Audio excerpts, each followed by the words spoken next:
अस्सलाम वालेकुम एवरीवन, क्या हाल है आप सबका? ठीक है, आप सबने अपनी अटेंडेंस लगा ली है, तो let's start with this lecture. और and without wasting any time, पिछले लेक्चर से मैं स्टार्ट करता हूँ। आपको याद होगा कि पिछले लेक्चर में हम लोगों ने अकाउंटिंग कॉन्सेप्ट या कन्वेंशन स्टार्ट किए थे, और हमने गोइंग कंसर्न पढ़ा था, separate business entity concept, cash versus accrual basis of accounting, और कंसिस्टेंसी कॉन्सेप्ट हमने पढ़ा था। सो इन सब की मैंने आपको साथ साथ एग्जांपल्स भी दिखाई थी, वीडियोस भी दिखाई थी। तो स्टार्टिंग विद कंसिस्टेंसी एग्जांपल, आपको सबसे पहले I will start with consistency example. और उसका मैंने आपको बता तो दिया था कि मतलब क्या है, कि आपको अपनी पॉलिसीज चेंज नहीं करनी। बिजनेस को बेहतर है, for better comparability and relevance, आपको बेहतर है कि आप अपनी कंसिस्टेंसी ना करें। कंसिस्टेंसी के लिए आप अपनी पॉलिसीज चेंज ना करें। तो चलें इस वीडियो के साथ हम स्टार्ट करते हैं। इसमें कंसिस्टेंसी के एग्जांपल्स थे, और ये आपके लिए कंसिस्टेंसी एग्जांपल को समझने में मजीद मदद करेगी। तो चलें जी, let's start with this example. ये आप देखें। Can a business change the accounting methods it uses in the accounts every year? Hopefully, the consistency concept will give you a better understanding. I'm Thomas Harwood, and welcome to the Accounting Student, where we create free and short videos so that you concepts or rules accounting which we will adopts a particular accounting method, it should continue to use the method consistently in future periods. The purpose of this concept is to benefit both the business and the users of the accounts in making more reliable and accurate analysis and comparisons across different accounting periods. In addition, if the business needed to change a method, it can do so. However, there must be an adequate and sufficient reason for the change. If a business does make a change to the methods that it uses, then it is required to make a note in the final accounts with an explanation for the change. Let's now have a look at an example to demonstrate the concept. Fit plc is a business that owns several gyms and other sporting facilities. In the first year of trading, it used the reducing balance method for depreciation on its fixed assets. However, it changed to the straight line method for the second year of trading. The managers are thinking of changing the method again for the third year because it will show greater profits and the value of assets will be higher. Advise the managers on what to do. In this example, the frequent changes in the methods for depreciation do not comply with the consistency concept. The frequent changes of the accounting methods can make it difficult to make reliable comparisons of the performance of a business between trading periods. So that was the definition of the consistency concept. If you enjoyed it, press the like button. If you have a question,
ओहो sorry जी, चले मैं ये दोबारा ये बता देता हूँ, mic off था।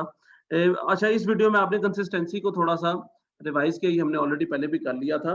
जो अगला कॉन्सेप्ट है that is materiality, and materiality is according to me one of the most interesting concept, क्योंकि ये इससे आपको एक इंफॉर्मेशन मिलेगी जो कि सुन के आप काफी हैरान भी होंगे, और बड़ी डिफरेंट इंफॉर्मेशन है इस कॉन्सेप्ट के अंदर।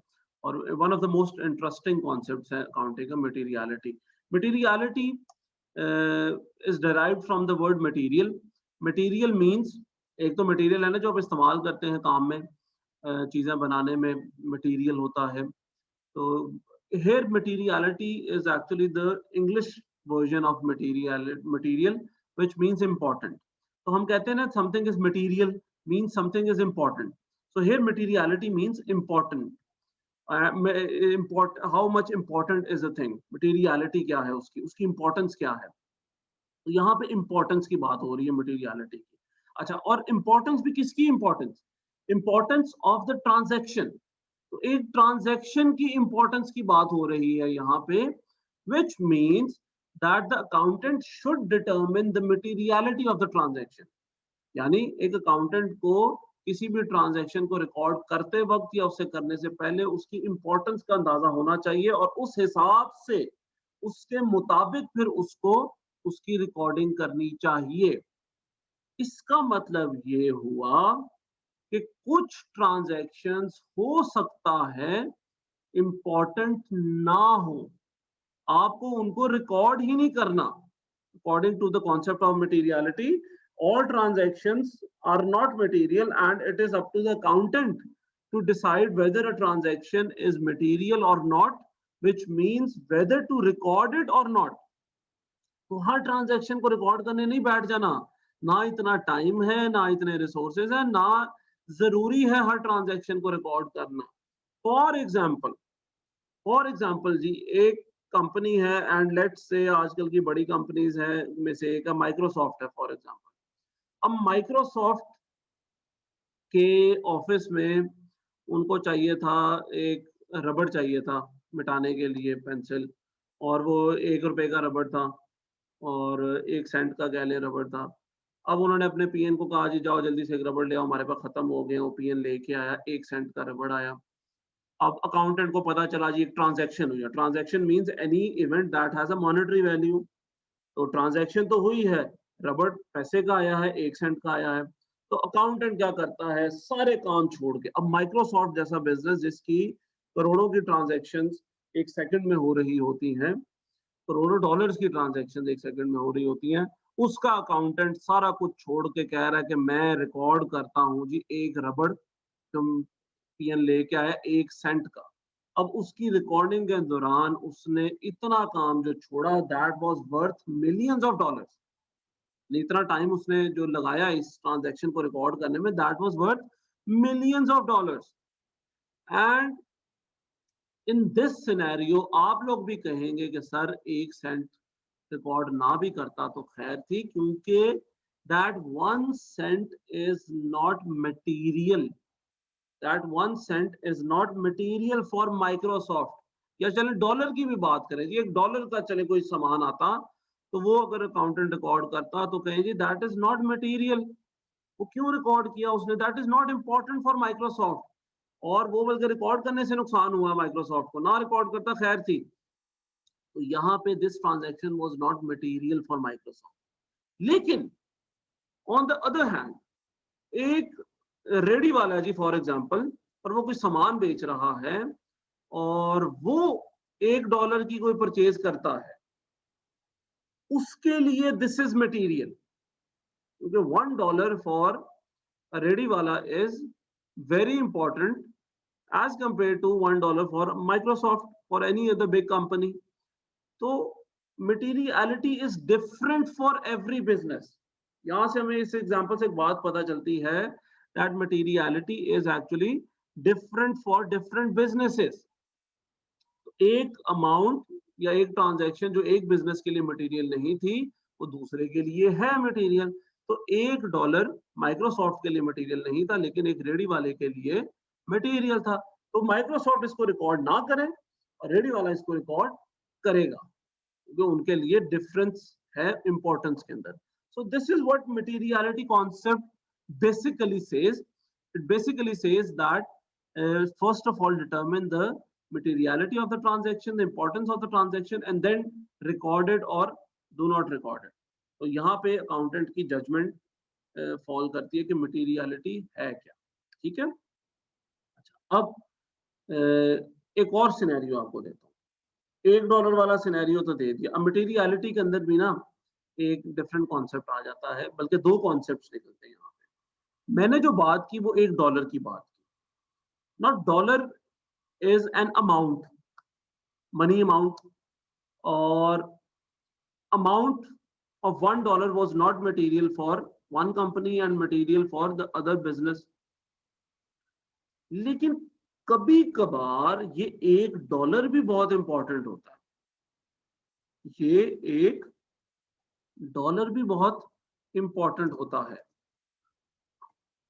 वो कैसे जी? मिसाल के तौर पे एक एग्जांपल आपको देता हूं, that Microsoft was being sued, यानी उसके ऊपर केस किया हुआ था किसी कंज्यूमर ने $1 का, $1 का। उन्होंने कहा जी, उस बंदे ने कहा कि माइक्रोसॉफ्ट ओज मी $1, और क्योंकि इन्होंने मेरे साथ एक इनकी जो सीडी थी वो खराब निकल आई, तो मुझे वो उसके पैसे वापस चाहिए।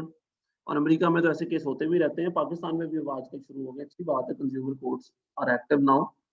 तो उन्होंने कहा जी कि $1 मुझे वापस चाहिए। बंदा ईमानदार था, कोई, उसने कहा कि जितना मेरा नुकसान हुआ उतना ही वापस करें, मुझे $1 ही दे। तो माइक्रोसॉफ्ट का एक केस चल रहा था और माइक्रोसॉफ्ट वो केस हार गया। नाउ माइक्रोसॉफ्ट हैज टू पे $1 टू दैट पर्सन। दे दिया। अब ट्रांजैक्शन हुई। It is an event that has a monetary value in which money was exchange. तो अकाउंटेंट ने अगेन यही सोचा कि यार मैंने $1 का जो रबड़ लिया था हमने, वो रिकॉर्ड नहीं किया, क्योंकि $1 is not material for us as an amount, तो वो रिकॉर्ड नहीं करेगा। लेकिन साथ ही एक और समझदार बंदा ये कहेगा कि यार ये जो इंफॉर्मेशन है, दो this is not material by amount, लेकिन एक कोर्ट का फैसला आया है, और कोर्ट का फैसला 1 सेंट का ही क्यों ना हो, ₹1 का क्यों ना, $1 का क्यों ना हो, वो बड़ा इंपॉर्टेंट होता है। The decision of court is material. It is important for us to record whether it is $1 or $1 million. It is material because it is the decision of the court, and court is an important thing. It is a material thing. तो यहाँ पे अब वो $1 record किया जाएगा। क्यों? क्योंकि this is probably not material by amount, but this transaction is material by nature. तो याद रखिएगा, मटेरियलिटी 2 किस्म की है। One is materiality by amount, और one is materiality by nature of the transaction. समझ लगी जी? This is the concept of materiality. For example, आपको सजा होती है जेल कोर्ट की तरफ से, और वो सजा आपको अगर 1 मिनट की हो या 10 साल की हो, तो वो सजा बड़ी इंपॉर्टेंट होती है। आपको याद होगा कि 2012-13 में जो गिलानी साहब थे हमारे, उनको 30 सेकंड की सजा हुई थी, 30 सेकंड्स की, यानी कि सजा हुई थी till the court is adjourned, यानी 30 सेकंड की सजा थी, वो कटहरे के अंदर ही उन्होंने सर्व करनी। तो ऐसा अक्सर होता है। उस 30 सेकंड का मतलब पता है क्या है? उस 30 सेकंड कुछ भी नहीं है जी। 30 सेकंड क्या है? कुछ भी नहीं है। और 30 सेकंड की वजह से वो प्राइम मिनिस्टरशिप से गए, वो 5 साल के लिए नाअहल हो गए किसी भी किस्म का इलेक्शन लड़ने से, सियासत से बाहर हो गए। तो that wasn't material by time और by amount, but it is material. तो ऐसी बहुत सी ट्रांजैक्शंस हो सकती हैं। एक तो ये कोर्ट की आपको एग्जांपल दी है, और भी कुछ हो सकती हैं एग्जांपल। जिस तरह आप लोगों को अगर आपके वालिद साहब 1000 रुपया 100 रुपया या चले 10 रुपये देते हैं, 10 रुपये देते हैं, तो 10 रुपये आपके लिए इतने मटेरियल नहीं है। लेकिन अगर आपको वही 10 रुपये, फॉर एग्जाम्पल आपका टीचर खुश होकर इनाम में देता है कि आओ बेटा शाबाश, ये मेरी तरफ से आप 10 रुपये लो, तो वो आप लोगों को बड़ा अच्छा फील होगा। और वो शायद आप 10 रुपया जो है वो पूरी जिंदगी संभाल के रखें कि यार ये मेरे टीचर ने मुझे 10 रुपये जो है ना खुश होके दिए थे उस जमाने में, और ये बड़े कि मेरे लिए इंपॉर्टेंट है. This is not material by amount, but that 10 rupee is material by nature. Abu से तो हमें 10-100 बेचारों से मिलते ही रहते हैं, हम उसको तो इम्पोर्टेंट नहीं समझते, लेकिन एक टीचर से मिल के 10 रुपए तो वो बहुत इंपॉर्टेंट है हमारे लिए. हम उसको संभाल के रखेंगे, फ्रेम करा लेंगे और इस तरह की हरकतें करते हैं ना. फिल्मों में तो नजर आता है, आजकल तो मेरा ख्याल है नहीं करते बच्चे, उसी टाइम जाके समोसा खा लेंगे. But this is another example of materiality by nature. तो यहाँ पे it is up to the accountant to determine whether this transaction is material or not material by amount and material by nature. दोनों को आपने decide करना और फिर ही आपने इस ट्रांजैक्शन को रिकॉर्ड करना है. अच्छा, अभी भी होता है, चले जी फिर देखते हैं, कभी आप लोगों को मौका मिला तो देंगे इंशाल्लाह 10 रुपए. बल्कि अच्छी बात ये यार, सुनने में यही आ रहा है कि हमारी ना क्लासेस शायद रिज्यूम हो जाए अगले हफ्ते से. तो अल्लाह करे यार, मैं खुद बड़ा अजीब फील करता हूँ, क्योंकि ऑब्वियसली हमारा एक न्यूमेरिकल सब्जेक्ट है. ठीक है, मैं दोबारा बता रहा हूँ, it is not notification up till now, but उम्मीद है कि ये इंशाल्लाह जल्दी कुछ ना कुछ डिसाइड हो जाएगा. Let's hope for the best. अल्लाह करे हमारी नेक्स्ट वीक या उससे next week maximum classes start हो जाए, फिर तो बड़ी बड़ी अच्छी बात है. तब तक चले एक आधा हफ्ता आप लोग भी बर्दाश्त करें और हम भी कोशिश करते हैं कुछ. तो ये कॉन्सेप्ट्स मैं तब तक इंशाल्लाह ताला इनको खत्म करवा दूंगा, होपफुली सो. तो ये था मटेरियलिटी कॉन्सेप्ट. अब मटेरियलिटी कॉन्सेप्ट आप देखें, इसकी वीडियो देखें जी, मटेरियलिटी कॉन्सेप्ट की, और उसके बाद फिर हम लोग अगला कॉन्सेप्ट स्टार्ट करेंगे. और let's start with this video. A piece of paper or a chair in the accounts of a business. Hopefully the materiality concept will help you decide. I'm Thomas Harwood and welcome to the Accounting Student, where we create free and short videos so that you can learn about accounting. Today's video is looking at what is the materiality concept.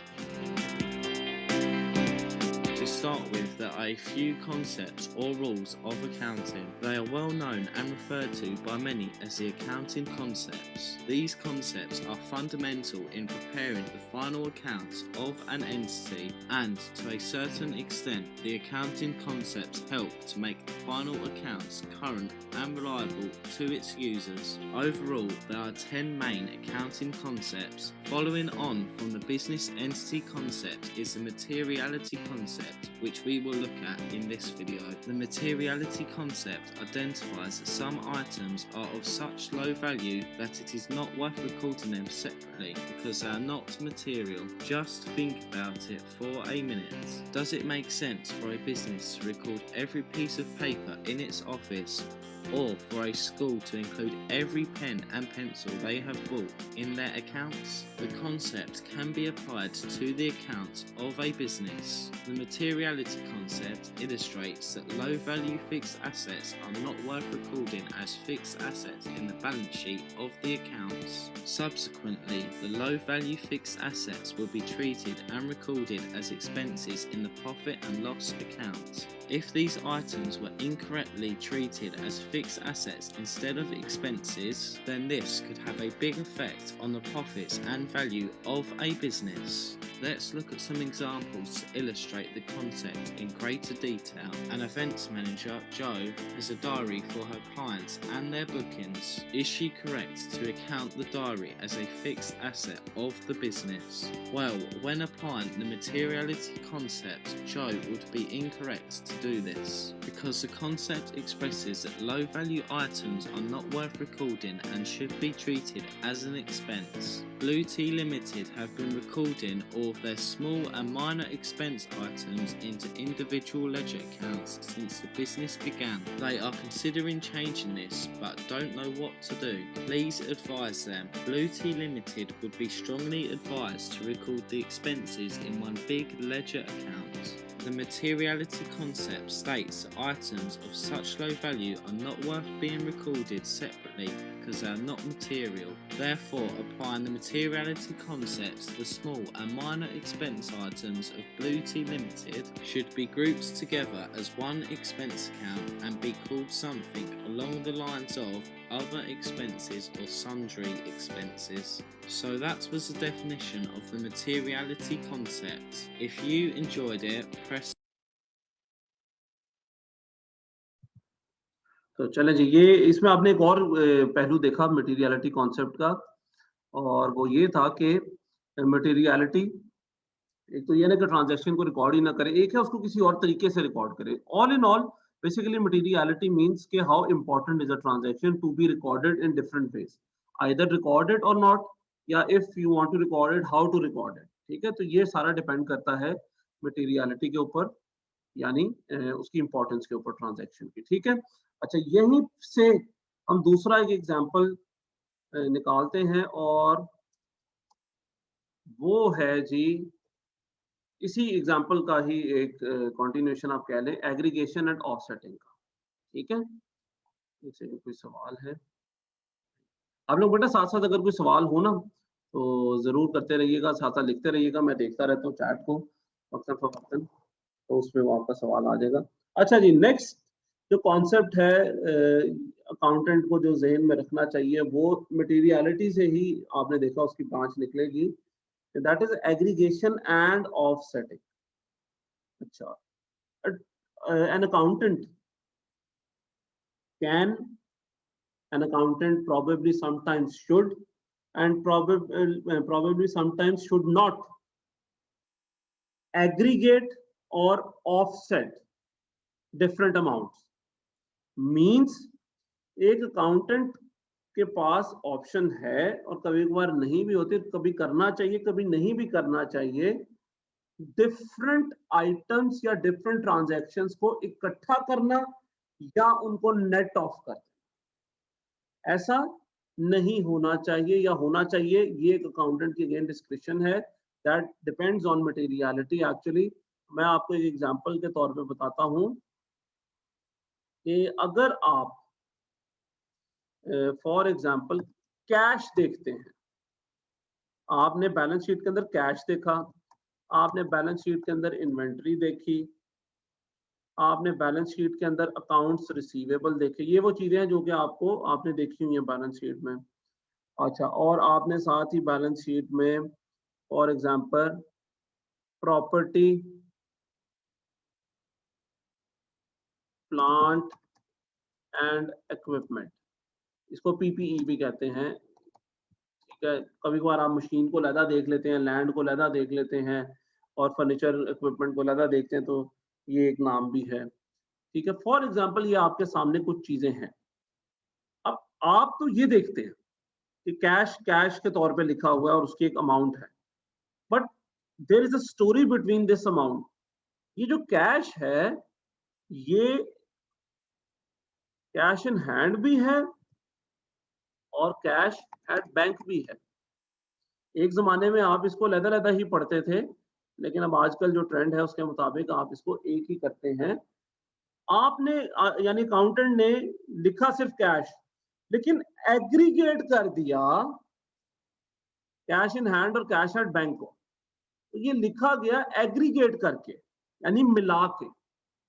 So you can, and probably यहाँ पे करना भी चाहिए, या depend करता है आपके business के एथिक्स के ऊपर और उसकी प्रैक्टिसेस के ऊपर। शायद आप इसको लहदा करना ना पसंद करें, इकट्ठा करना ना पसंद करें, कुछ बिजनेसेस इसको लहदा भी लिखते हैं। तो ये cash is an aggregated amount, here the accountant can, and probably लोग इसको propagate करेंगे कि should also aggregate these cash, this cash, because nowadays cash आपके पास हो in the form of currency notes, या कैश आपके पास डिजिटल भी हो बैंक में भी हो, that is probably the same. आपके बैंक अकाउंट में जो कैश है वो इस टाइम आपके हाथ में क्रेडिट कार्ड की सूरत में, या मोबाइल बैंकिंग की सूरत में, या जैज कैश की सूरत में, इजी पैसा की सूरत में। इसी तरह ये कैश अब बेसिकली बैंक वाला कैश अब एक अलहदा से चीज नहीं रही। पहले होता था कि आपको चेक देना पड़ता था, वो 2-3 दिन लगते थे, वो कैश बेसिकली कैश के बराबर नहीं होता था, क्योंकि that couldn't have been used instantly. But now cash at bank and cash in hand are the same thing. तो क्यों ना इनको एग्रीगेट किया जाए। यहाँ पे अकाउंटेंट अपनी सेंस लगाई, और उसको इजाजत है अपनी सेंस लगाने की कि यार क्योंकि कैश एट बैंक और हैंड एक ही चीज है आजकल के दौर में, तो इसको इकट्ठा ही कर लेते हैं। उसने एग्रीगेट कर दिया। ओके, दूसरी तरफ इन्वेंट्री जो है जी, अब ये इन्वेंट्री, आप तो सिर्फ इसको इन्वेंट्री देखते हैं लिखा हुआ, लेकिन इस इन्वेंट्री के पीछे 3 डिफरेंट किस्म की इन्वेंट्रीज हैं। Raw material, work in process, ये आगे आप कॉस्ट अकाउंटिंग में पढ़ेंगे क्या होती है वर्क इन प्रोसेस, फिलहाल इसको छोड़ें। और साथ ही फिनिश गुड्स, ठीक है। ये है आपका इन्वेंट्री के पीछे की कहानी। तो ये तीनों इन्वेंट्रीज को, और ये कौन आपको इजाजत दे रहा है यहाँ पे, IS2, याद रखिएगा IS2 is the standard that deals with inventory. IS2 permits you to consolidate या aggregate different types of inventories. पहले एक जमाने में, अभी भी बल्कि कुछ अगर चाहें तो लोग कर सकते हैं, इसको अलग-अलग शो करते हैं, अब ऐसा नहीं है। अच्छा, ये तो थी एग्रीगेशन की एग्जांपल्स। अब आपको एक ऑफसेटिंग की एग्जांपल देता हूं। अकाउंट रिसीवेबल क्या होता है जी? जो कैश आपने लोगों से लेना हो। ये रिसीवेबल तो होता ही है, ठीक है, रिसीवेबल तो होता ही है, लेकिन इसमें आप बैड डेट्स माइनस करके लिखते हैं। तो अकाउंट्स रिसीवेबल जो बैलेंस शीट में लिखा होता है, that is actually receivable minus bad debt. All receivables total minus all bad debts total. तो ये ऑफसेट करके आपने ये लिखा अकाउंट्स रिसीवेबल को। यहां पे आपने जो अमाउंट है वो नेट ऑफ करके, यानी कुछ चीजें माइनस करके भी लिखती हैं आप। इसी तरह प्रॉपर्टी प्लांट एंड इक्विपमेंट, ये एग्जांपल दोनों की है, एग्रीगेशन की भी है और ऑफसेटिंग की भी है। Property means land and building, plant means factory, machinery, etc. Equipment means furniture, fixtures, etc. तो ये चीजें तीनों अलग भी लिखी जा सकती थी, जाती थी, पहले आपने पढ़ा भी हो शायद, लेकिन ये इकट्ठी भी की जा सकती है। And who permits it? IS 16, 16 number जो स्टैंडर्ड है IS 16, वो हमें परमिट करता है इन तीनों को एक अमाउंट बनाने की, यानी प्रॉपर्टी प्लांट एंड इक्विपमेंट बनाने की इजाजत देता है IS 16। क्लियर? अब ये तो तीनों को आपने ऐड कर दिया, property plus plant plus equipment, लेकिन इस सब में से एक चीज हम माइनस करके लिखते हैं, and that is depreciation. That is depreciation. तो इस एक ही अमाउंट के अंदर एग्रीगेशन भी है और ऑफसेटिंग भी है, तो आप डेप्रिसिएशन की अमाउंट माइनस करके लिखते हैं। सो बेसिकली ये जो कॉन्सेप्ट है, इसके मुताबिक एक अकाउंटेंट को एग्रीगेशन और ऑफसेटिंग करनी चाहिए where it is permitted by the standards. जहां पे ना परमिटेड हो वहां पे एग्रीगेशन नहीं करनी चाहिए। फॉर एग्जांपल जी, एक एग्जांपल जहां पे परमिशन नहीं है या चले तो प्रीवियस उसमें सेशन में हमने एग्रीगेशन एंड ऑफसेटिंग की एग्जांपल्स मैंने आपको बताई थी कुछ। So that is the concept of aggregation and offsetting. Now the next concept is reporting period. अच्छा, जो रिपोर्टिंग पीरियड का कॉन्सेप्ट है, वो एक अकाउंटेंट को बताता है कि उसने अकाउंटिंग कितने टाइम के लिए करनी है। यानी रिकॉर्डिंग अकाउंटिंग का मतलब है कि कितने अरसे के बाद या कितने अरसे के लिए जो अकाउंटिंग है उसकी आगे से हमने फाइनेंशियल स्टेटमेंट बनानी है। तो फाइनेंशियल स्टेटमेंट्स आर जो फाइनेंशियल स्टेटमेंट्स है, they are the reports, financial reports, और उनका पीरियड क्या होना चाहिए, कितने अरसे के लिए बननी चाहिए। तो जो नॉर्मली जो सजेस्टेड है, that is 1 year। 1 year the accountant should prepare financial reports after every 1 year or at least once in a year, at least after 1 year। फिर इसको कहते हैं हम एनुअल रिपोर्ट्स, ठीक है। एनुअल रिपोर्ट्स 1 year होती हैं। इसके अलावा the accountant can also produce interim reports where it is necessary. यानी इंटरिम का मतलब क्वार्टर और सेमी एनुअल भी हो सकता है। यानी एनुअल रिपोर्ट्स, सालाना रिपोर्ट्स तो आपने करनी है अकाउंटेंट ने 1 साल के बाद। इंटरिम रिपोर्ट्स जो कि क्वार्टर या सेमी एनुअल होती हैं, वो भी हो सकती हैं 3 माह बाद या 6 माह बाद, जो है वो रिपोर्ट आप एक अकाउंटेंट बना सकता है, बैलेंस शीट, इनकम स्टेटमेंट भी बना सकता है। ये भी एक काम है जी, ये भी हो सकता है। और इवन कभी-कभार परमिशन है अकाउंटेंट को 1 साल से ज़्यादा अरसे की रिपोर्टिंग करने की। फॉर एग्ज़ाम्पल 18 मंथ्स की भी रिपोर्ट बन सकती है। कभी-कभार 1 साल से कम की भी बन सकती है या सेमी एनुअल के अलावा भी 9 मंथ्स की भी बन सकती है। वो कब? 18 मंथ्स और 9 मंथ्स की कब बन सकती है जी? अगर आपकी कंपनी बनी है during the year, after few months, और आप अपना जो अकाउंटिंग पीरियड है उसको एक पर्टिकुलर टाइम के साथ मैच करना चाह रहे हैं, सालाना करना चाह रहे हैं, तो आप 18 मंथ्स यानी 6 माह ऊपर तक भी जा सकते हैं उस 1 साल को पूरा करने के लिए, या आप 9 माह से नीचे भी आ सकते हैं, 1 साल से कम भी आ सकते हैं उसको पीरियड को पूरा करने के लिए। सो बेसिकली आप बीइंग एन अकाउंटेंट, जो बेसिक कॉन्सेप्ट है रिपोर्टिंग पीरियड का वो ये है, first of all determine an accounting period. ये नहीं करना कि इस साल आपने कहा चलो जी जनवरी से दिसंबर बना लेते हैं, अगले साल आपने कहा चलो यार एक काम करते हैं जनवरी से मार्च बना लेते हैं, फिर अगले आपने कहा नहीं यार एनुअल फिर बनाते हैं, मार्च से मार्च बना लेते हैं, अगले फरवरी बना लेते हैं। एक कंसिस्टेंट रिपोर्टिंग पीरियड होना चाहिए which is most preferably an annual period along with interim reports. interim reports भी बनाए, अच्छी बात है, बहुत अच्छी बात है, लेकिन एक एनुअल रिपोर्ट मस्ट होनी चाहिए। आप अपने पीरियड को ज्यादा भी कर सकते हैं 1 साल से, कम भी कर सकते हैं ऑन स्पेशल ओकेजन्स, ठीक है? ऑन स्पेशल ओकेजन्स आप ये कर सकते हैं, बट एनुअल रिपोर्ट्स आपने बनानी है। एक और कॉन्सेप्ट एनुअल रिपोर्ट्स का ये भी है कि जरूरी नहीं, ये कहीं पे फर्ज नहीं किया गया कि आपने जो रिपोर्ट है वो जनवरी से दिसंबर ही बनानी है, ठीक है? ये कहीं पे भी नहीं लिखा हुआ, जनवरी से दिसंबर बनाना बिल्कुल भी ज़रूरी नहीं है। और आप अपनी जो रिपोर्ट है, वो फरवरी से जनवरी भी बना सकते हैं, मार्च से फरवरी भी बना सकते हैं। तो बेसिकली अच्छा, ये वैसे होता क्या कॉन्सेप्ट मैं आपको बता दूँ, ये बोला रिपोर्ट्स कब बनाई जाती हैं? ये रिपोर्ट्स आपके मुल्क के कुछ वो होते हैं, कह लें कि ईयर्स होते हैं। आपके मुल्क का एक टैक्स ईयर होता है, आपके मुल्क का एक फिस्कल ईयर होता है। आप इनको उनके मुताबिक भी बना सकते हैं रिपोर्ट्स। मिसाल के तौर पे अमूमन जो आपने एग्जांपल्स में देखा होगा, वो यही देखा होगा कि बैलेंस शीट और इनकम स्टेटमेंट जो है वो बनती है जी after every 1 year from January to December. Question में तो हम अक्सर यही देखते हैं। लेकिन पाकिस्तान का जो फिस्कल ईयर है, इवन पाकिस्तान का जो टैक्स ईयर है, वो है 1 जुलाई से 30 जून। आप में से मेजॉरिटी को इस बात का पता होगा, बल्कि तकरीबन सबको ही पता होगा।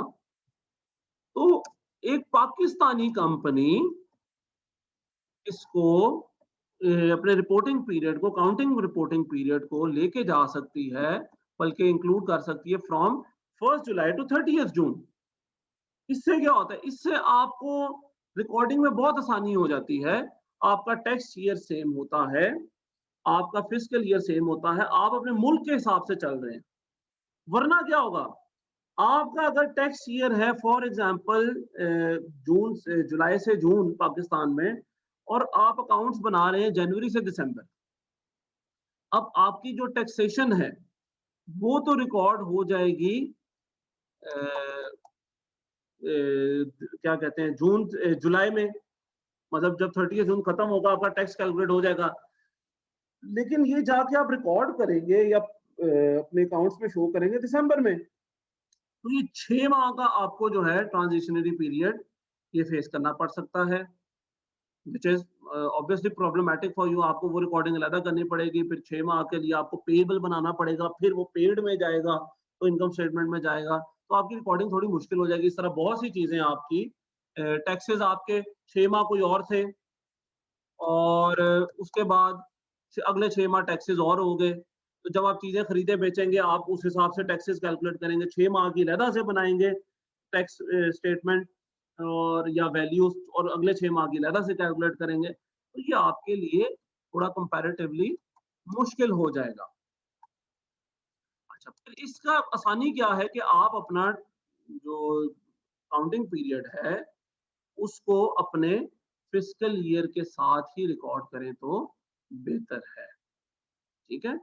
यहाँ से आपको ये थोड़ा-सा कॉन्सेप्ट समझ लगा होगा काउंटिंग ईयर और टैक्स ईयर का। अच्छा, अब यूके में जो टैक्स ईयर है, वो है अप्रैल to April, 7th April to 6th अप्रैल। ठीक है? उनका अपना उनकी मर्ज़ी है जी। तो वो अक्सर कंपनी अपना अकाउंटिंग ईयर अप्रैल टू अप्रैल कर लेती है। ठीक है? तो ये रिपोर्टिंग पीरियड का कॉन्सेप्ट है that the accountant can make the reporting easy by choosing any accounting period.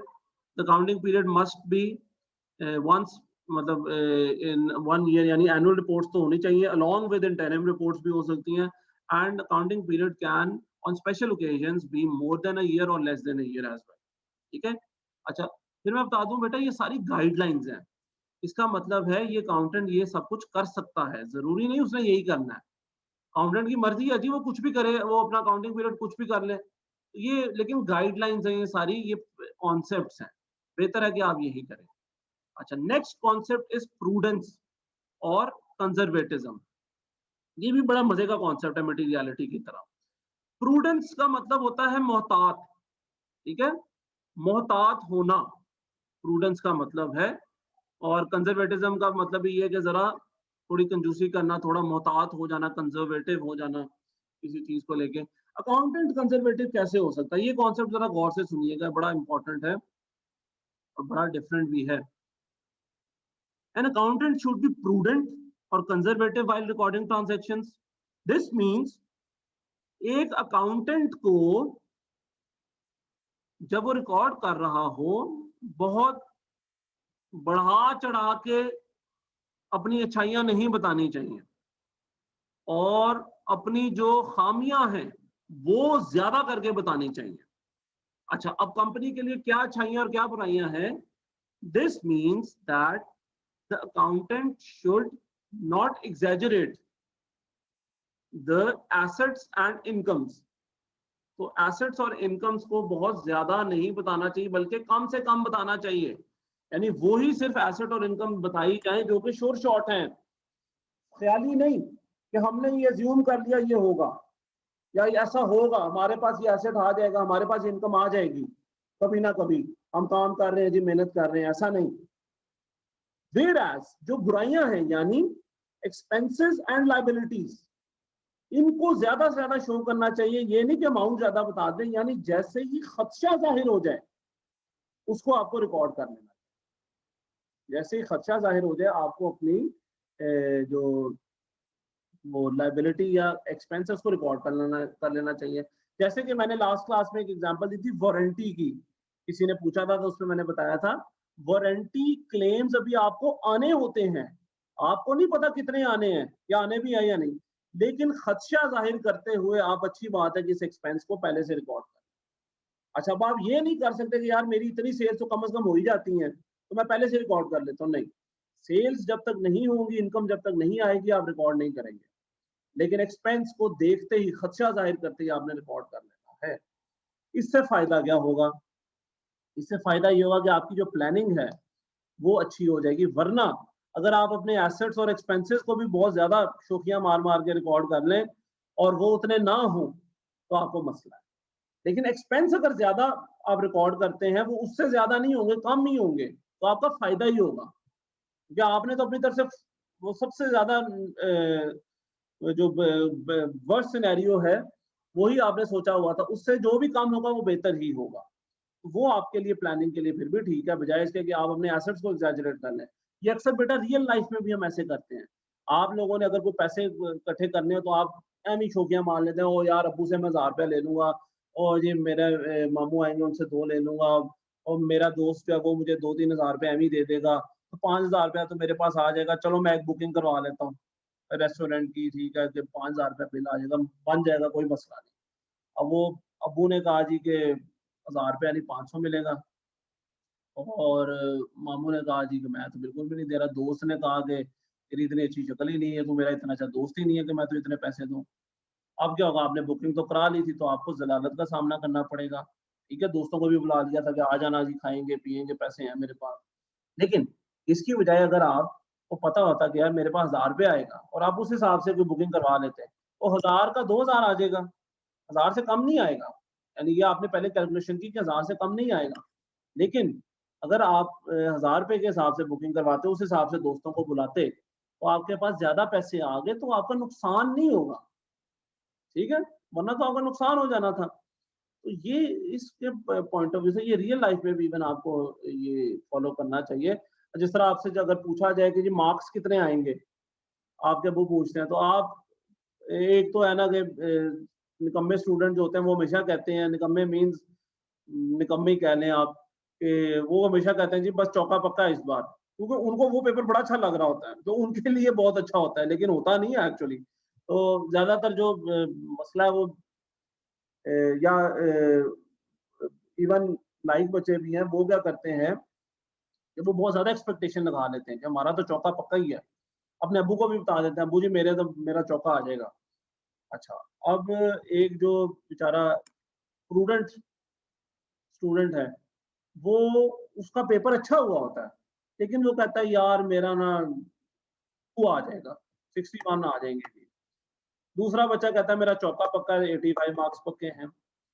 अब रिज़ल्ट आ गया, जिसने 85 एक्सपेक्ट किए हुए थे, उसके अब्बू ने पूछा हाँ भाई रिज़ल्ट क्या आया है? वो कहेगा अब्बू मेरा 3.3 आ गया। उसके अब्बू उसको बोलेंगे, क्यों? क्योंकि उसके अब्बू की एक्सपेक्टेशन बन गई थी कि उसका चौका आना है। तो वो 3.3 पे भी बहुत बोलेंगे कि यार तेरे सिर्फ 3.3 आए, तू तो बड़ा निकम्मा हो गया और ये बोला कि 3.3 भी ठीक है कंपैरेटिवली देखा जाए। लेकिन क्योंकि उसकी एक्सपेक्टेशन बन गई थी, उसको खुद भी बहुत बुरा लगेगा, टीचर का भी दिमाग खाएगा, मैसेजेस भी करेगा सर देखें काइंडली ये अच्छा नहीं आया रिजल्ट, यूँ करें, वो करें। और वो अपने ऑब्वियसली उसके वालिदैन भी कहेंगे कि बेटा आप तो बड़ा एक्सपेक्ट कर रहे थे, वो खुद की नज़रों में भी बेचारा गिर जाएगा। क्यों? क्योंकि उसकी एक्सपेक्टेशन ही ज़्यादा थी। व्हेयरएज़ जो दूसरा बच्चा था, वो जिसने 2 एक्सपेक्ट किया था, उसका आ गया 2.7। अब 2.7 3.3 से तो कम ही है, लेकिन वो बहुत खुश होगा। वो छलांगे मारेगा मेरा 2.7 आ गया, उसके अब्बू भी बहुत खुश होंगे, वालिदैन भी खुश होंगे, वाह यार इसका 2.7 आ गया। क्यों? क्योंकि उसकी उनकी एक्सपेक्टेशन ही 2 की थी और उसने सबको यही 2 ही बताया हुआ था 58 पे या जितने पे भी होता है 2, उसने 2 ही बताया हुआ था, उसका 2.7 आ गया, 65 आ गया, वो भी बहुत है उसके लिए। तो ये प्रूडेंस का फायदा होता है that you are prepared for the worst. And यही अकाउंटिंग का कॉन्सेप्ट है कि जो बुराइयां हैं, मतलब जो इनका एक्सपेंसेस और लाइबिलिटीज हैं, इनको ज्यादा से ज्यादा, ये नहीं कि अपनी तरफ से वैल्यूज मिटा के लिख लें। वाइंड अप करते हैं इस क्लास को और चलें हम बात करते हैं प्रूडेंस और कंजर्वेटिज्म की। तो मैं बात कर रहा था कि हम लोग एसेट्स को सॉरी इनका एक्सपेंसेस और लाइबिलिटीज को हमने इस तरह नहीं कम करना कि हम ज्यादा करना कि उनको मिटा के ज्यादा कर दें, उनकी रिकॉर्डिंग इस तरह से करनी है, यानी उनको रिकॉर्ड एंड तक उनको ज्यादा मीन्स के खदशा जाहिर होते ही शो कर लेना है। और अगर आपके पास 2-3 डिफरेंट ऑप्शंस होगी उनकी वैल्यूएशन की, तो आपने हमेशा ज्यादा वाली वैल्यूएशन यूज करनी है। वेयर एज एसेट्स और इनकम की वैल्यूएशन भी कम करनी है और साथ ही साथ तभी रिकॉर्ड करना जब तक सर्टन ना हो जाए। तो this is how we go with the prudence concept, ठीक है? अच्छा, इसी तरह एक ड्यूअल एस्पेक्ट कॉन्सेप्ट है, ये दोनों को बता के फिर इन दोनों की एक वीडियो दिखाता हूँ आपको, उसके बाद वाइंड अप करते हैं।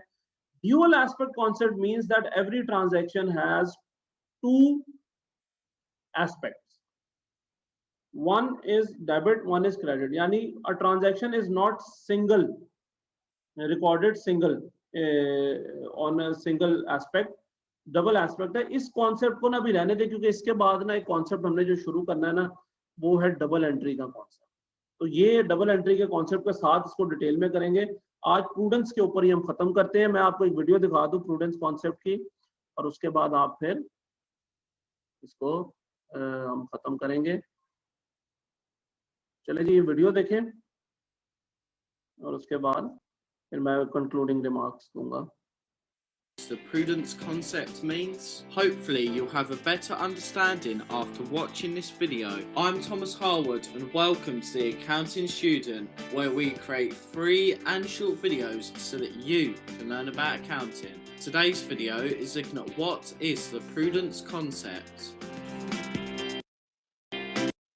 Help to this includes the should always concept. The prudence concept states that the final accounts should always report conservative and cautious figures. This includes the figure for the profit and valuation of assets. Additionally, the business should not overvalue its profits or assets, nor should it understate losses or liabilities. Also, profits are not to be anticipated but recognised when they can be reliably measured. When there is any doubt of valuing an item, the concept suggests that the item is recorded at a prudent amount. In other words, it should reflect as a conservative and cautious amount in the accounts. The concept is applied to the accounts of a business in many ways. The most common use of the prudence concept is the creation and application of the provision for depreciation. In short, the provision is a book entry to reduce the value of an asset over its lifetime. As a result, the asset book value and profits are reduced to make these values more prudent. Another main use of the concept is the practice of the provision for bad debts or doubtful debts. The provision again is a book entry which reduces the amount of debts owed to the business. This results in the debtor's figure being reduced, and therefore the amount reflected is more conservative and cautious. Let's give an example to illustrate the concept. Ray owns and runs a second-hand shop which sells goods ranging from living room furniture to sports memorabilia. He recently bought a rare painting for £2,000. After buying the painting, Ray's friend told him that a similar painting sold for £2,500 at an auction. Ray is thinking of valuing the painting at £2,500 in the accounts.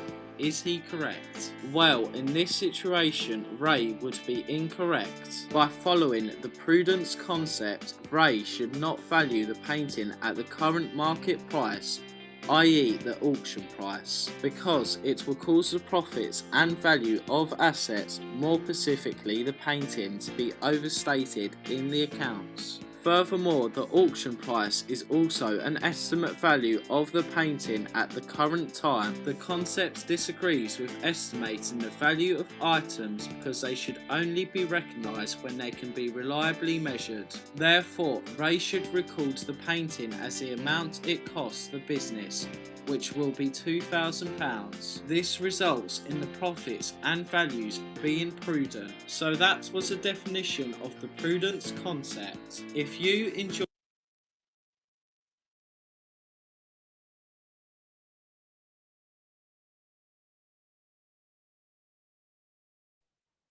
जी बेटा, तो this was prudence concept. फिर एक हमारा dual concept रह गया। अब आप लोगों को ना जो अगली क्लास है ना उससे थोड़ा अकाउंटिंग फील होना शुरू हुआ, क्योंकि अगली क्लास जो है that is about the concept of double entry. तो जो डबल एंट्री अगर आप पिछले सेमेस्टर में नहीं सही तरह समझ सके तो जरूर समझिएगा। डबल एंट्री सबसे जरूरी चीज है अकाउंटिंग की, इसमें कोई शुबा नहीं है, not one of the important, बल्कि मैं तो कहूँगा कि सबसे इम्पोर्टेंट है। ठीक है, तो अगला जो टॉपिक है वो हमारा डबल एंट्री का होगा, वो इंशाल्लाह ताला हम अगली क्लास में करेंगे। और अब हमारी जो क्लास है आई गेस फ्राइडे को है ना, नहीं फ्राइडे को हमारी क्लास नहीं है, दैट हैज बीन चेंज्ड और वो शिफ्ट हो गई थी आज। तो चले जी, एनी क्वेश्चंस? तो the floor is open for questions.